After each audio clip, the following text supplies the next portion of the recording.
নমস্কার, শান্তন টিভির পর্দায় আপনাদের সকলকে স্বাগত। সাথে আছে আমি দীপান্বিতা। চোখ রাখবো সংবাদে। উপরাষ্ট্রপতি পদ থেকে জগদীপ ধনখড়ের ইস্তফা গ্রহণ করলেন রাষ্ট্রপতি দ্রৌপদী মুর্মু। সোমবার রাতে রাষ্ট্রপতির কাছে ইস্তফাপত্র পাঠিয়েছিলেন ধনখড়। মঙ্গলবার সকালেই তা গৃহীত হয়ে গেল। ধনখড় ইস্তফাপত্রে লিখেছেন, শারীরিক অসুস্থতার কারণে তিনি এই পদ ছাড়ার সিদ্ধান্ত নিয়েছেন। এই অবস্থায় তাঁর সুস্থতা কামনা করে অবসর জীবনের জন্য প্রাক্তন উপরাষ্ট্রপতিকে শুভেচ্ছা জানালেন প্রধানমন্ত্রী নরেন্দ্র মোদী। তিনি লিখেছেন, শ্রী জগদীপ ধনখড়জি ভারতের উপরাষ্ট্রপতি সহ বিভিন্ন পদে আমাদের দেশের সেবা করার সুযোগ পেয়েছেন, তার সুস্বাস্থ্য কামনা করে।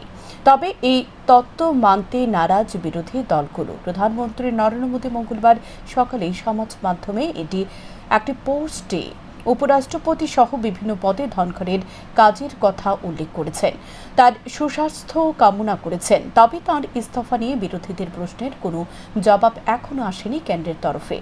কংগ্রেসের সর্বভারতীয় সভাপতি তথা রাজ্যসভার বিরোধী দলনেতা মল্লিকার্জুন খড়গে সংশয় প্রকাশ করেছেন ধনখড়ের ইস্তফার কারণে নিয়ে। মঙ্গলবার সকালে সংসদ চত্বরে প্রবেশের সময় তিনি বলেন, কি কারণ তা একমাত্র তিনিই জানেন। এ নিয়ে আমাদের কিছু বলার নেই, হয় তিনি জানেন নয়তো সরকার জানে। মঙ্গলবার সকাল 10টায় রাজভবন শপথ গ্রহণ করলেন ত্রিপুরা হাইকোর্টের প্রধান বিচারপতি মামিদান্না সত্যরত্ন শ্রী রামাচন্দ্র রাও। এদিন প্রধান বিচারপতিকে শপথ বাক্য পাঠ করান রাজ্যপাল ইন্দ্রসেনা রেড্ডি নালু। শপথ গ্রহণ অনুষ্ঠানে উপস্থিত ছিলেন মুখ্যমন্ত্রী ডাক্তার মানিক সাহা, রাজ্যের মুখ্য সচিব JK সিনহা, রাজ্য পুলিশের মহানির্দেশক অনুরাগ ধ্যানকর, আইন সচিব সঞ্জয় ভট্টাচার্য ছাড়াও বিশিষ্টজনেরা। শপথ গ্রহণ অনুষ্ঠানের পর রাজ্যের মুখ্যমন্ত্রী ডাক্তার মানিক সাহা প্রধান বিচারপতি মামিদান্নার সত্যরত্ন শ্রী রামাচন্দ্র রাওকে শুভেচ্ছা জানান। এদিনই ত্রিপুরা হাইকোর্টের ডিভিশন বেঞ্চে বসেন তিনি ঝাড়খণ্ড হাইকোর্ট থেকে সম্প্রতি বদলি হয়েছেন। আজকে ওনার শপথ গ্রহণের পর তিনি প্রধান বিচারপতির বাংলোতে যান। Having been appointed Chief Justice of the High Court of Tripura, do swear in the name of God that I will bear true faith and allegiance to the Constitution of India as by law established, that I will uphold the sovereignty and integrity of India, that I will duly and faithfully and to the best of my ability, knowledge and judgment perform the duties of my office without fear or favour, affection or ill will, and that I will uphold the Constitution and the laws. যারা বিধানসভায় প্রতিনিধিত্ব করেছেন এবং বর্তমানে করছেন তাদের নিয়ে আগামী দিন বিধানসভার ভেতর এবং বাইরে বড় পরিসরে বৃক্ষরোপণ কর্মসূচির আয়োজন করতে হবে। মঙ্গলবার ত্রিপুরা বিধানসভায় আয়োজিত বৃক্ষরোপণ কর্মসূচিতে একথা বলেন মুখ্যমন্ত্রী ডাক্তার মানিক সাহা। উপস্থিত রাজ্যের বিরোধী দলনেতা জিতেন্দ্র চৌধুরী বলেন, ভারতবর্ষের মতো বিশ্বের কোনো দেশে এত সংখ্যক জনপ্রতিনিধি নেই। সে কথা মাথায় রেখে সর্বোত্তমভাবে কিভাবে দেশ সেবা এবং রাজ্য সেবা করা যায় সেদিকে গুরুত্ব দিতে হবে সকল জনপ্রতিনিধিদের। মঙ্গলবার ত্রিপুরা বিধানসভায় এক বৃক্ষরোপণের আয়োজন করা হয়। এই অনুষ্ঠানের নাম দেওয়া হয়েছে ঐতিহাসিক জুলাই। ত্রিপুরা বিধানসভার পদচিহ্ন। বৃক্ষরোপণ কর্মসূচি উপলক্ষে শুভ উদ্বোধন করেন মুখ্যমন্ত্রী ডাক্তার মানিক সাহা। মুখ্যমন্ত্রী বক্তব্য রেখে বলেন, প্রধানমন্ত্রী নরেন্দ্র মোদী বারবার বলেছে মায়ের নামে একটি গাছ লাগানোর জন্য। সেদিকে গুরুত্ব দিয়ে বৃক্ষরোপণের আয়োজন করা হয়েছে। মুখ্যমন্ত্রী বলেন, কোনো গাছ লাগানোর পর সেই গাছ যাতে ভবিষ্যতে কোনো নির্মাণ কাজের জন্য কাটতে না হয় সেদিকে খেয়াল রাখতে হবে। মুখ্যমন্ত্রী আরো বলেন, প্রকৃতি আমাদের অনেক কিছু শেখায়, যেমন উদ্ভিদ কুল এবং প্রাণীকুল একে অপরের পরিপূরক, কেউ কাকে ছাড়া বাঁচতে পারবে না। তাই যারা বিধানসভায় প্রতিনিধিত্ব করেছেন বা বর্তমানে করছেন তাদের সকলকে নিয়ে আগামী দিন বড় পরিসরে বৃক্ষরোপণ কর্মসূচির আয়োজন করার জন্য পরিকল্পনা নিতে হবে। সুতরাং গাছের অপর নাম জীবন বলে অভিমত ব্যক্ত করেন মুখ্যমন্ত্রী ডাক্তার মানিক সাহা। সুন্দর একটা আজকাল দিয়েছে, এটা স্লোগান দিয়েছে যে বারবার উনি বলছেন যে মার নামে আমাদের একটা গাছ আমরা লাগাই, এক পেড় মাকে নাম। কি সুন্দর একটা স্লোগান। তো এটা যদি আমরা লাগাই, দেখতে হবে যে এটা পরবর্তী সময়ে যদি এখানে বিল্ডিং ওঠে, রাস্তা যদি বড় হয়, সেটা কাটানো হবে। কাজে লাগানোর আগেও চিন্তা করতে হবে যে প্রপার প্লেসমেন্ট দেওয়া এখানে লাগাচ্ছি কিনা। এটা আমার অভিজ্ঞতা এবং আমার চিন্তাধারা যে প্রকাশ, সেটা আপনাদের সামনে রাখলাম। এবং শুধু লাগানো না, কিন্তু এখন আমি দেখি না, আমি নিজেই বলতে পারবো না আমি কোথায় রাখছি। এটা ফলোআপের জন্য দরকার, আমি কোন জায়গায় কত বড় সেটাকে পরিচর্যা করা। এবং এই প্রকৃতি আমাদের শিখিয়েছে যে গাছ আমাদের অক্সিজেন দেয়, আর আমরা তার পরিবর্তে কার্বন ডাই অক্সাইড দিই। এই যে সিম্বায়োসিস প্রসেস, একে অপরের ছাড়া চলবে না, সেটা কিন্তু অ্যাসেম্বলির মধ্যে অপোজিশনও থাকতে হবে, আবার ট্রেজারি বেঞ্চও থাকতে হবে। এর থেকেও কিন্তু আমাদের শিক্ষা নেওয়া হবে। প্রকৃতি আমাদের অনেক কিছু শেখায়। আয়োজিত অনুষ্ঠানে উপস্থিত রাজ্যের বিরোধী দলনেতা জিতেন্দ্র চৌধুরী বক্তব্য রেখে বলেন, বৃক্ষরোপণ কর্মসূচি আরো বৃহত্তর আকারে করার বিষয়ে সন্দেহান নেই। সরকার এ ধরনের অনুষ্ঠান করলে তাকে সাধুবাদ জানানো হবে। তিনি আরো বলেন, বিধানসভা যেকোনো রাজ্যের জন্য আশা আকাঙ্ক্ষার কেন্দ্রবিন্দু। ভারতের মতো এত সংখ্যক জনপ্রতিনিধি বিশ্বের কোনো দেশে নেই। সে কথা মাথায় রেখে সর্বোত্তমভাবে কিভাবে দেশ সেবা এবং রাজ্য সেবা করা যায় সেদিকে গুরুত্ব দিতে হবে সকলকে। জনপ্রতিনিধিদের উদ্দেশ্যে একথা বলেন বিরোধী দল নেতা। কদিন আগে আমাদের দেশের মাননীয় প্রধানমন্ত্রী বক্তব্য শুনছিলাম, তিনি একটা জায়গায় বক্তৃতা করছিলেন। আমাদের দেশে প্রায় ২০০ উপরে রাজনৈতিক দল আছে, তাদের বিভিন্ন আইনসভাদের প্রতিনিধিত্ব আছে, আর পঞ্চায়েত থেকে শুরু করে লোকসভা, যে পৃথিবীর অন্য কোনো দেশে এত সংখ্যক লোক যে নির্বাচিত হয়ে বিভিন্ন সংস্থার প্রতিনিধিত্ব করেন, এটা শুধু জনসংখ্যার সুবাদই যে এত পদ, এত নির্বাচনী সংস্থা তা নয়, যে আমাদের সংবিধানে যে আমাদের গণতান্ত্রিক ব্যবস্থা বা স্বাধীনতার আগে আমাদের পূর্বপুরুষদের দীর্ঘ লড়াই সংগ্রামের আকাঙ্ক্ষাকে বাস্তব রূপায়িত করার জন্যই সংবিধান রচয়িতার ব্যবস্থা করেছে। এদিনের আয়োজিত বৃক্ষরোপণ কর্মসূচিতে এছাড়া উপস্থিত ছিলেন বিধানসভার অধ্যক্ষ বিশ্ববন্ধু সেন, উপাধ্যক্ষ রামপ্রসাদ পাল, বনমন্ত্রী অনিমেষ দেববর্মা, কংগ্রেস দলের পরিষদীয় দলনেতা বীরজিৎ সিনহা, কৃষিমন্ত্রী রতনলাল নাথ সহ রাজ্যের অন্যান্য মন্ত্রী, বিধায়করা। অনুষ্ঠান শেষে সকলে বৃক্ষরোপণে অংশ নেন। শান্তন টিভি। আমবাসা থানাধীন কমলাঝোড়া এলাকায় সকল সম্প্রদায়ের লোকের বসবাস। এখন পর্যন্ত কোনো অপ্রীতিকর ঘটনা ঘটেনি, তবে বর্তমানে এলাকার বখাটে যুবক টিটন পাল শান্ত পরিবেশকে উত্তপ্ত করার চেষ্টা করছে বলে অভিযোগ।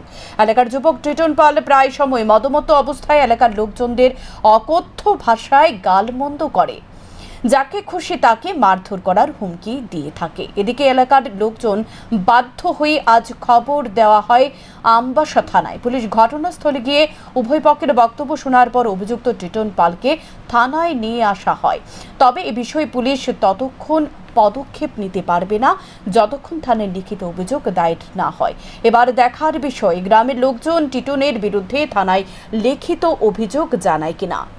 বর্তমানে টিটন পাল আমবাসা থানায় রয়েছে বলে খবর।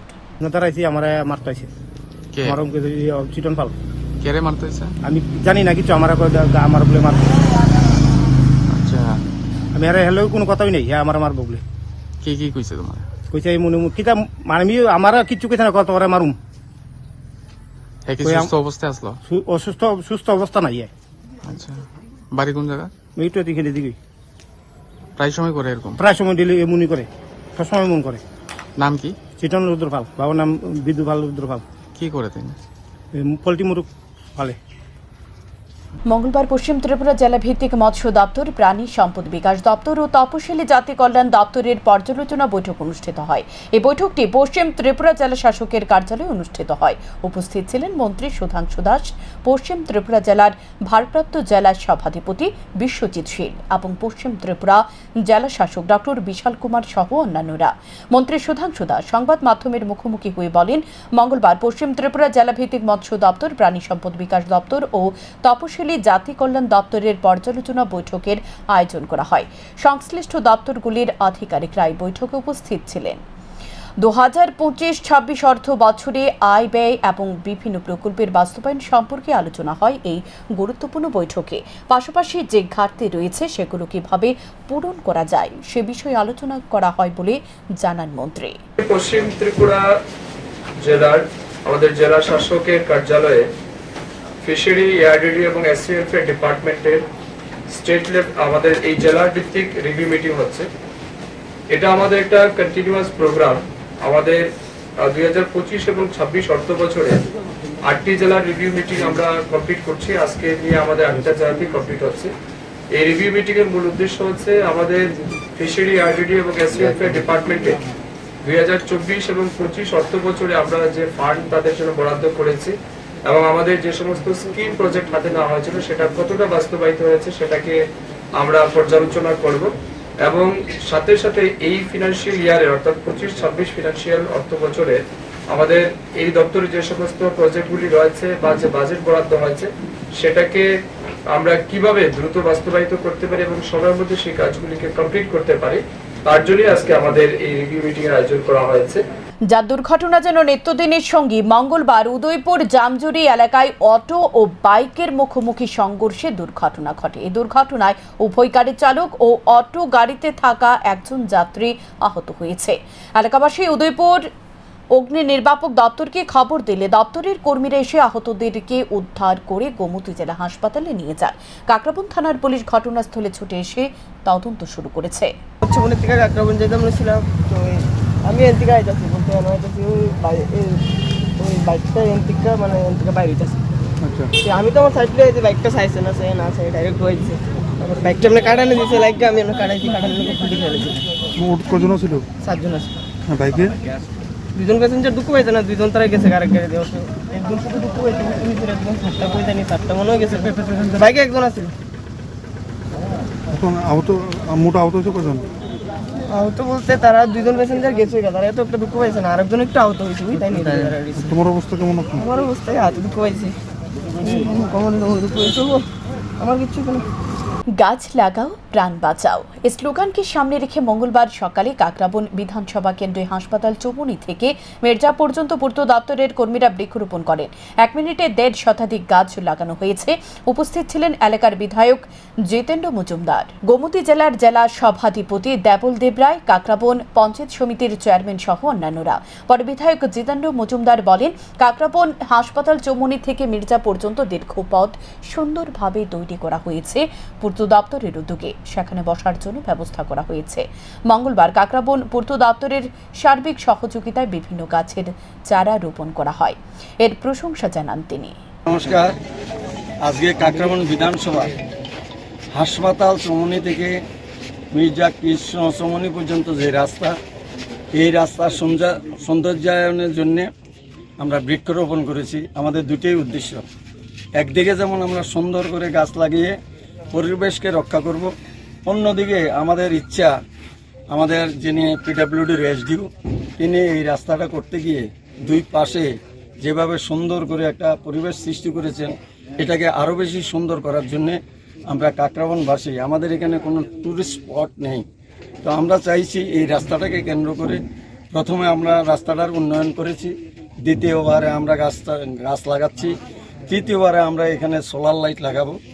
যখন এখানে সন্ধ্যাবেলায় আমাদের গ্রামের বয়স্ক যারা আছেন, যুবক যুবতী যারা আছেন, এখানে এসে সৌন্দর্য উপভোগ করতে পারেন। চারদিকে আমাদের পেছনে হরিজলা, সামনে খালি মাঠ। তার দুটো জিনিসে আমাদের উদ্দেশ্য, একটা হচ্ছে পরিবেশকে রক্ষা করা, গাছ লাগাও প্রাণ বাঁচাও। দ্বিতীয় হচ্ছে গাছও লাগাবো, এলাকার সৌন্দর্য বাড়াবো। এই উদ্দেশ্যে যেটাতে সবচেয়ে বেশি সাহায্য করেছেন আমাদের পিডব্লিউডির এসডিও পার্থবাবু। আজকে এখানে আপনারা দেখছেন সমস্ত লাইন দপ্তরের আধিকারিকরা এখানে এসছেন, ফরেস্ট থেকে আরম্ভ করে আমাদের এসএ, আমাদের ডাক্তারবাবু, আমাদের চেয়ারম্যান। এখনকার মতো সংবাদ এ পর্যন্তই। পরবর্তী আপডেট পেতে চোখ রাখুন সান্দন টিভির পর্দায়। নমস্কার।